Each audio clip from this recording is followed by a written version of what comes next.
The Locked On Podcast Network presents the NBA Big 3 in 30. The 3 biggest stories in the NBA from our local experts at the Locked On Podcast Network. We bring you the real story, why it matters, what's next, who wins the big game, and more, all in 30 minutes. The NBA Big 3 in 30 starts now with the biggest stories in the NBA. You are Locked On Knicks, your daily New York Knicks podcast. All right, guys, as promised, we are lucky enough to be joined by the fantastic longtime host of the Locked On Spurs podcast, Jeff Garcia. Check him out on Twitter it's a legendary handle, Jeff G. Spurs Joan. Jeff, how's it going? Congratulations on having Victor Wembanyama in your life. You didn't have it good enough over the last 30 years. David Robinson, Tim Duncan, 5 championships. No, you just needed to get the next great generational player. I would be bitter, but things are going pretty well for the New York Knicks as well, so it's okay. The great news for you is not only do you have Wemby, but it feels like he's ascending to full-on, super-powered, alien, ruler of the world status. Last 10 games for him now, 27.5 points, 10 rebounds, 5 assists, 5 blocks, 48% from the field, shooting 39% from 3, despite taking almost 10 of them a game, which is a lot more than Cat shoots, a lot more than Jalen Brunson shoots. He truly is a modern superstar. Oh, and he also has 29 blocks over his last 4 games. So that's where I wanted to start. I think the main area I'm focused on is how is he improved in a vacuum, and how has Chris Paul helped elevate his game. I saw a stat that they've connected on, Chris Paul's assisted Wemby for more threes than any player in the NBA has assisted another player for threes. What's new with him? How's he just wrecking the league at this point? Yeah. Seriously, to take a page out of my nerdiness, he's ascended like Super Saiyan 3. Seriously. He's Jeff, that's the reference I wanted to make. I didn't know if my audience would get it, but thank you. I appreciate it. You're welcome. Yeah. But I was asked by Locked On Celtics host John Corrales the other day, what's it like covering Wemby? And you know what? It's I get lost in the stats so much that I started having to focus in on just him as a person. For example, he's still struggling with English. Every day, every game, he will look at us and be, "Oh, I never heard that word before. What is it?" He's so fixated on just learning more about the U.S. customs and everything. But as far as on the court, there are times, guys, I don't even know what to ask anymore on a post-game conference. I'm like, okay, I'm making this up. Okay, Wemby, you hit a quad double. What's new? Okay, sure. Yeah, not a problem. Okay, expected it. I will say one thing you can ask about. When he was in Phoenix, he had a 2,000-page Brandon Sanderson book with him. So maybe just asking about what he's reading. Seems like he's a big reader. I don't know. He's an interesting guy on top of just being an incredible player. Yeah, he is. But, I think right now what we're seeing is just, him just evolving into what everybody projected him to be, that one-of-a-kind alien player. So you mentioned all those numbers right now, those stats, and everything. We didn't even throw in that fastest of 200 three-pointers in a career over Steph Curry. That's just crazy. So, one, I like that he sticks to what he believes will work. So, for example, early in the season, a lot of criticism was thrown at him in the local media, among Spurs fans. You're taking too many threes, Wemby. You're taking too many threes. Stop it. You're 7'4". You should just be going in the paint. And he was asked about that, and he said, "No, I'm just going to stick with it until I get it." And then he stuck with it, and now he's a threat. Why? Because he's always thinking about his competition. So during that period where he was chucking up threes and missing most of them, he was repeatedly asked, and one day he just said, "Yeah, because sometimes I'm going to have a big man joker, and I can beat him out on the perimeter than I can versus in the paint. Oh, I can do this to him." So he's always thinking about how he can attack his opposition, the opposing team. So that's just great. As far as other areas of his game that's improving, his facilitating is getting a lot better. He's constantly looking for his teammates, and I think that's great and refreshing from a superstar that he is. Any knocks? We did a Locked On Spurs the other day about Wemby's ascension, right? Mm-hmm. And we're saying, could he possibly already be entering his peak years? Because how much further can this guy grow statistically? He's already averaging more than 20 points. His facilitating is great. He's hitting over 57, 58% shooting from within the 2-point line. Blocks, well, I mean, I don't need to tell anybody about his blocking ability. I mean, it just leads the league in blocks. He recorded, 10 blocks the other night? So where I could see him grow is one, cut off the turnovers. I get it. He's a superstar. A lot of the balls going to be touching his hand, so that's more turnover possibilities. But maybe cut back on some turnovers.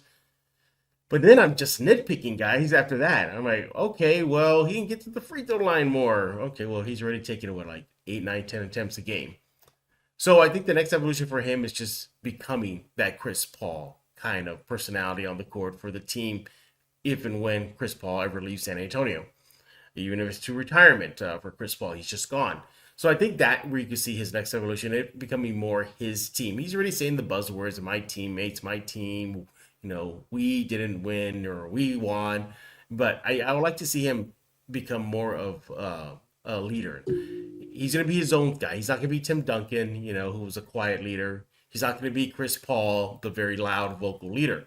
I think he's going to be probably the type of leader that's just going to talk to the guys off to the side in the huddle, almost maybe out of Tim Duncan's page. I could see that coming on for him. So I think that's the next evolution for him because statistically, my goodness, guys, jaw-dropping. I seriously, and I know you told me what we're going to talk about before we hit that record button. And when you told me, I was like, what can I say about a guy who just does it all? I mean, what more can I say? I really can't. As far as Chris Paul is concerned, yeah, you're talking about the Wemby effect. How about the CP3 effect? They're just, first of all, sometimes I'm just honored and sitting there talking to Chris Paul right now. I mean, there's times I'm sitting there like, oh my God, it's Chris Paul, CP3. Yeah. But he is so, just a guy, that wants to win so badly. He apologizes every now and then that he hopes his teammates aren't mad at him for constantly yapping at them. He goes, I know they're mad at me. He goes, I know they're upset with me. When he broke the record for the assist thing, he told all his teammates, he goes, I know I'm a pain in the you-know-what. I get it. So, but that's how much he wants to win. And I think that was missing from the Spurs team since Wemby's come on. So last year, basically, they didn't have that type of presence in the locker room, presence on the court. So, and I understand that the assist thing to Wemby to CP3 are high. You rattled out the numbers here. But it's not just that. It's what he's doing for other guys on that court. It's what he's doing for Steph Castle, what he's doing for Trey Jones, what he's doing for the team collectively. I mean, he's having a renaissance, as close as you can get to it. He's not Lob City CP3. He's not, that New Orleans Hornets CP3. But my goodness, he's averaging close to a near double-double. Not bad for a guy who's 39 years old. So he looks like he hasn't missed a beat, even despite being 39 years old. I hope he sticks around for the entire season and doesn't get waived and latches on to a contending team. I don't think that will happen. But if this young team can just soak every single ounce of knowledge from this guy, if and when he does leave the Spurs, that would be great for this team. So, yeah, I mean, they're what? Yeah, actually. They're having a little over 50, a little over 500 right now at 15 and 14 as we record. So, I mean, technically, look, the bar was set freaking low. 22 wins last year. I mean, how much more? If they won 30, oh, yay, success. But I'm surprised with this team. Not just Wemby, not just CP3, but from Champagny to Vassell to Sohan. To interim coach Mitch Johnson. Yeah, technically a rookie head coach. Everybody's doing good. Yeah, I was actually just saying to Gavin last night when I was looking at the FanDuel odds, I was like, the Knicks are favored by 9.5 points in this game, and I don't know if I totally agree with that. Like, I think that the Spurs team has shown a lot more this year, just based off what I've seen of them, which is pretty little so far. Mostly just been keeping up with them from afar. But you touched on a lot of it. But I was going to ask about, what do you think has changed this year? What is this team gotten more comfortable with? Right. In terms of, the scheme and everything else? Because it's been sort of a weird year. Like, I can see definitely the dividends of adding a Chris Paul, and then he hasn't come up yet, but like Harrison Barnes has been, playing well for them as a, veteran signing that they brought in to, kind of bolster the team and, give that veteran presence, which is always necessary when you're trying to like level up a team full of rookies and sophomores and, junior players. But like, it seems like this roster is just really well balanced. Like, I don't know if I certainly didn't think Stephon Castle was going to be quite as good as he's been so far. And the 3-point shooting still a little bit of a struggle for him so far, but he's been like a real impact player as a rookie. And I don't know that a lot of people saw that coming. Devin Vassell, is once he got back healthy, seems to be doing, what you would expect out of him now, being a solid extra scorer. In general, I just think up and down this roster, there's a lot of guys that can really, really play and, that complement a Wembanyama very well. Though you could argue that Wembanyama could fit on any roster in the league. And, be totally fine because he's just that level of a talent. But how have things worked out like so far for the Spurs, in terms of adding that veteran talent, but then also, you mentioned they have a rookie head coach, and it's due to really bad circumstances where Greg Popovich has, been out for health reasons, and could have created a sort of strain on the team and, created just a really tough situation for everybody. He's a universally beloved guy who's, obviously been with the organization for forever. And yet they seem to be making this work. And, as you said, are above 500, pushing towards last year's win total already, in December, which is impressive. And, all in all, I think looking a lot more cohesive than they did a year ago when things were a little more, up and down with all the young talent. Gametime has a new feature called Gametime Picks that makes getting tickets to your favorite live events even easier. Gametime Picks filters out the fluff to show you only incredible deals on great seats, so you don't have to waste time searching through thousands of tickets. Curation makes it easier to save more on sports, concerts, comedy, theater, and more near you. You can take the guesswork out of buying tickets with Gametime. Download the Gametime app, create an account, and use code LOCKEDON for $20 off your first purchase.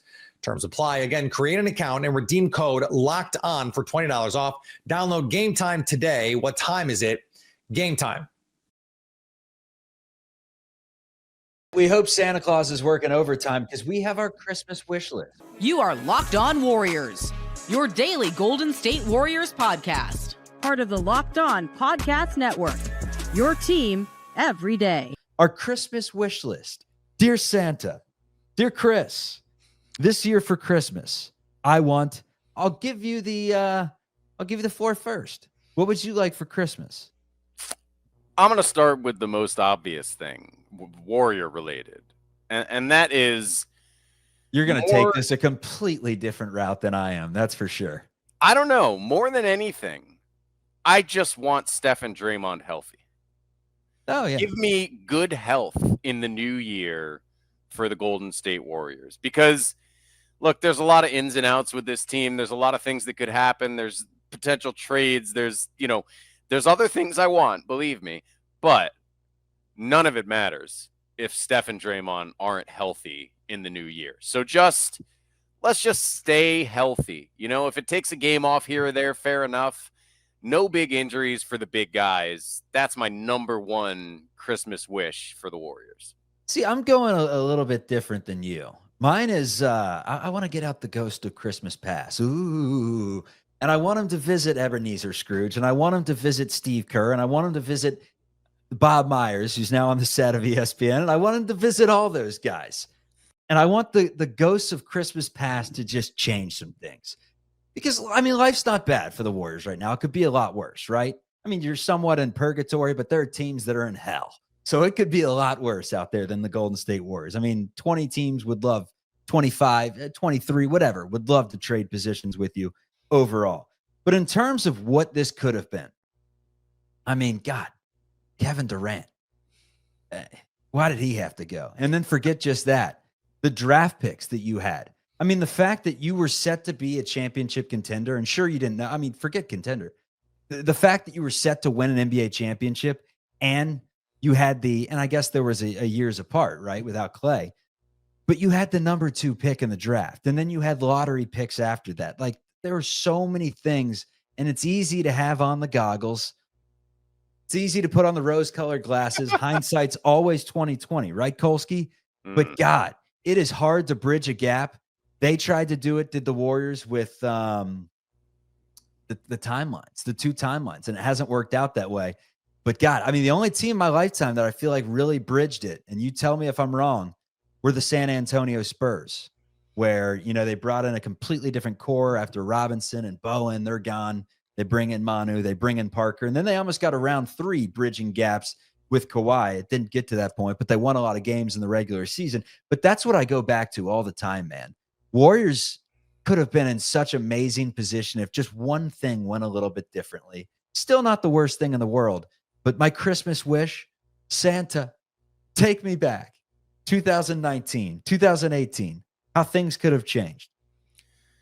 Yeah, I mean, obviously the number one thing I think you'd do different is the Wiseman. LaMelo Ball's averaging 37 and 5 right now. 30 points, 7 and 5. Let me ask you something. Steve Kerr can't deal with how crazy Jonathan Kuminga is on the court. How do you think he'd handle LaMelo Ball? You think LaMelo Ball would be pulling up from 35 and still playing 35 minutes? Because I don't. I think LaMelo Ball should thank his lucky stars he didn't get drafted by the Golden State Warriors, because it wouldn't look like this. Now, the Warriors might have been in better position.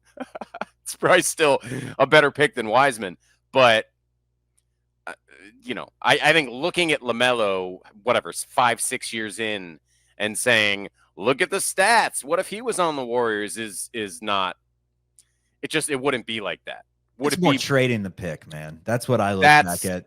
You're in position where you don't even need a young star to add to the mix. I mean, at the time you thought they did, right? I don't think many people thought the 21-22 team was going to win it. A Wiseman piece would have been huge if he panned out. But like looking back on it with the goggles on, it's so easy to say you cobble that pick together and you could have had a super team and things could look completely different. I mean, I'm not sure you could have, it's easy to say, obviously, given what happened with Wiseman, trade the pick. I mean, what's the downside? Look, mistakes are going to be made in any sports franchise. That was 5 years ago, though.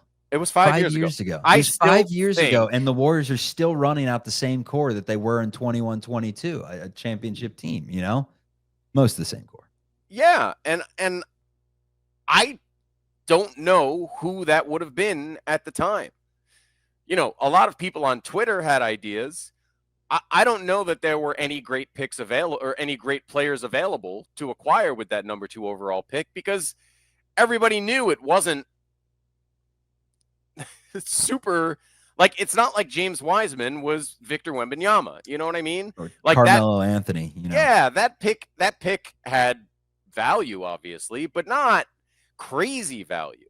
And I think the question going back that far is, would they have handled the Clay situation differently?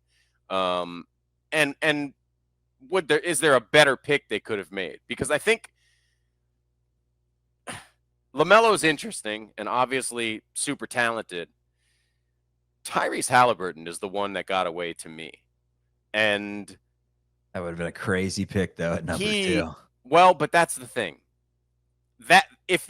When I look back at stuff like this, I do my best to evaluate the process and not the results, right? Because James Wiseman was always a gamble, but he also looked like the best gamble given the Warriors roster and position at that time. In retrospect, they say, and even it was suggested at the time that they had Halliburton ranked number 2 in the draft class. And my position is you got to have the strength of your convictions in those moments, right? Now, obviously, it seems crazy if you take Halliburton number 2 because of where he's mocked up and because of his apparent value at the time of the draft. But if you really believe that he's the second best player and you can't trade down to a place where you can get him, I think you got to have the strength of your convictions and take that player at that point. And that to me is if indeed they had him rated that high, that's the mistake to me. Because I remember having the conversations. I remember talking to furious Warrior fans when they picked James Wiseman. And look, anyone who thought Wiseman was going to be a bust was right. So, I had higher hopes and I was wrong on that one. But we I were also just judging based off AAU and some Penny Hardaway right, ball. I mean, know. he played and like 3 games at Memphis. 3 games. You know? It was hard to know, right? I had higher hopes. It was hard to know. But I still remember people talking about trades that should be made with the number 2 pick, and most of them sounded to me the way the people sound now when they say trade Jonathan Kuminga for Giannis Antetokounmpo, which is to say it's imaginary. It was never a possibility. It was never realistic. So could you have traded number 2? Yeah.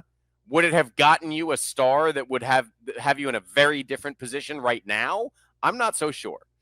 So, you're right. That revisionist history is fascinating, and there are 1,000 ways it could have gone, whether it's LaMelo, Halliburton, a trade. But yeah, that's the key mistake of the 2 timeline attempts is drafting James Wiseman.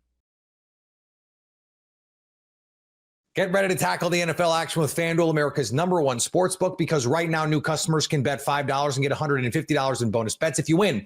The FanDuel Sportsbook app gives you everything you need to place live bets on the NFL all in one place. So when you get a hunch in the middle of the game, you can check out the latest stats, view live play-by-play, and so much more on the same page where you place your bets. Just visit FanDuel.com to join today. You get started with $150 in bonus bets if you win your first $5 bet. And you can make that wager on some crucial NFL games. The Cincinnati Bengals are not dead yet. They're favored by 3 points in a massive showdown against Denver on Saturday. The Falcons, who somehow hold tiebreakers and lead the NFC South, are 4-point underdogs at Washington on Sunday. Just 4 points at home against rookie quarterback. Something to think about in that one. That's FanDuel.com. Never waste a hunch and make every moment more with FanDuel, an official sportsbook partner of the NFL. The gift giver to Mavs fans, I think all over, is Nico Harrison, because this Mavericks team a couple years ago was just churning, and it felt like the Luka experiment was, or the Luka era, and the way to play around Luka, and they tried with Kristaps Porzingis with the previous regime and all that. You got to a point where it was in the playoffs, and all of a sudden Tim Hardaway Jr. was their second best player, and you look around and go, what is happening? How did it come to this? And the Mavericks needed an influx of talent. They needed a bunch of guys. They needed guys around Luka. They needed a second star that was going to stay on the court, that was going to be helpful for Luka, that was going to be mature around Luka, that was going to be a second star, like an actual star, an actual all-star, that had experience, that had been there before. They needed all those things. They needed size. They needed rim protection. They needed defenders. They needed shooters. They needed creators. It was like you look around and you're like, oh my gosh, Luka is lifting this team that has no business being in some of these games or having the record that they did. And it's not like they had no talent, not to disparage all the players that were on there, but for Luka to be an MVP caliber player and to get to the place that he needed to be, and this team needed to be building around him, they needed an influx of talent. Everyone can see that. And the Mavericks make a big change. Mark Cuban makes the change. Donnie Nelson in that regime out. Nico Harrison's regime in. Jason Kidd in with him as well. But I want to start with Nico Harrison because it's a gift for Mavs fans to have a GM that barely misses. A gift. I'm going through them all. I went through his page. You can go to Basketball Reference and look up Nico Harrison and then just look at all the moves he's made, literally in line, like just every single one of them. And I started to go through. I'm like, all right, what's a miss and what's a hit? And I was trying to be really objective about it. What's a hit and what's a miss? Let's go through the hits first. Those are more fun. The Kyrie trade, massive hit. Gave up 1 first-round pick. Dinwiddie, he's already back for free. Dorian Finney-Smith. That's it. That's all you gave up for Kyrie Irving. He's going to be an all-star this year. Yeah. Great. Huge hit. He took a risk there. We've talked about that. We've gone over that forever. And it paid off in an incredible way because Nico Harrison had the relationship with him. And I think that's one of the reasons why it's worked out as well as it has. Kyrie trade, huge hit. Derek Lively pick. Took a terrible situation. The team was bad. They kept their pick, and they got Derek Lively. Made a trade in the draft like the Mavs do. They only acquire their best players through trades in the draft. They never just straight up draft them. Dirk, Luka, Derek Lively. They never just draft them. Brunson, I guess, was an actual draft pick. Derek Lively, huge hit. Took a risk on him. In the draft process, a lot of draft people had Derek Lively at 25 or 24. And then he slowly started rising up a little bit. And then even where he got taken was a little bit of a reach to some people. He was a one-year player at Duke who hadn't played that much, who didn't have outstanding numbers, who had dealt with injuries, and Nico Harrison took that risk in a way. They needed to hit on that pick. They needed to. If they missed on that pick, it would have been detrimental. You look at some of these other teams that have missed on big picks. Look at the Warriors right now. Kuminga's been pretty good, but Moody, James Wiseman was a massive miss for them, and that was number 2 pick. And look at them. They could be in a completely different spot than they are right now. So Lively pick. Great hit. The PJ Washington trade, the Daniel Gafford trade, last trade deadline. Huge hit. Like, you just can't deny that anymore. I was listening to Locked On Suns recently, and our friends Brendan and Ben Garcia over there were talking about what the Suns need. And Brendan laid out this whole thing. He's like, this Suns team, they need blah, blah, blah. He starts going through. We have all these different kinds of rosters. They need a versatile defending wing that can do a lot of things, and they need another center and a big with size. Oh, the same trades the Mavs just made. What a gift that the Mavs are not on that side of it, that they went star hunting like they did in the past all the time, tried to get 3 stars together, tried to save cap room, dry powder, all that. Instead, Nico Harrison just went out and made the move the Mavs need. The risk paid off with Kyrie, so they had 2 stars already. He inherited Luka, which is obviously a gift to him, but then he got the role players around him. This past offseason, the Klay Thompson trade, I think, was a hit so far. You give up Josh Green, and I don't know, like, I'd rather have Klay Thompson for what he can bring because he's made the Mavs offense elite when he's on the court, and there's still more to unlock there. So maybe that's not finished yet, but I'll count that as a win. The Tim Hardaway Jr. dump for Grimes. We'll get to Tim Hardaway a little bit later, but the fact that he could dump Tim Hardaway Jr.'s contract and get Quentin Grimes back, that's a win. That's a hit to me. Go all the way back to the Kristaps Porzingis trade. He traded him for Dinwiddie, and like, talent-wise, in a vacuum and all that, you look at it and say, that's not a really good trade. Kristaps Porzingis for Davis Bertans and Spencer Dinwiddie, that's probably not a good trade. But the Mavs went to the Western Conference Finals. It's undeniable they played much better after that. So that's a hit to me. It made the team better. That's what these trades are for. Just because the talent level isn't the same or isn't equal, it's not an NBA 2K trade, the team got better. Let's go to some signings. Reggie Bullock, the signing in 2021. Huge hit. Great. Signed and brought him in. Derek Jones Jr., another one. Huge hit. Brought him in for the minimum. That was massive. Dante Exum last year. Brought him back from Europe. That was a big hit to me. Najee Marshall this season. Like, he just keeps hitting on these wings over and over again just in free agency. And then I'll count Jaden Hardy as a hit. 2nd-round pick, and he can play in the NBA. There's a lot of 1st-round picks and 2nd-round picks that can't play in the NBA. Jaden Hardy can at least play in the NBA. He's had good games. He has NBA skills. Now, is he going to be a for sure rotation player on a championship team? That's a high ask, right? But at least he can play in the NBA. That's a hit. 2nd-round pick. And that was Nico Harrison's first draft pick that he made. So hits, like, that's so many hits I just went over. And it's been, 3 years? The misses. The big one to me, I think the worst miss was the JaVale McGee signing, because you had to stretch and waive him to get off that contract. That was a big miss to me. Now, did Jason Kidd want to bring JaVale McGee in? And my dog is disagreeing with that take. Did Jason Kidd want to bring in JaVale? And is that the reason why they brought him in and all that?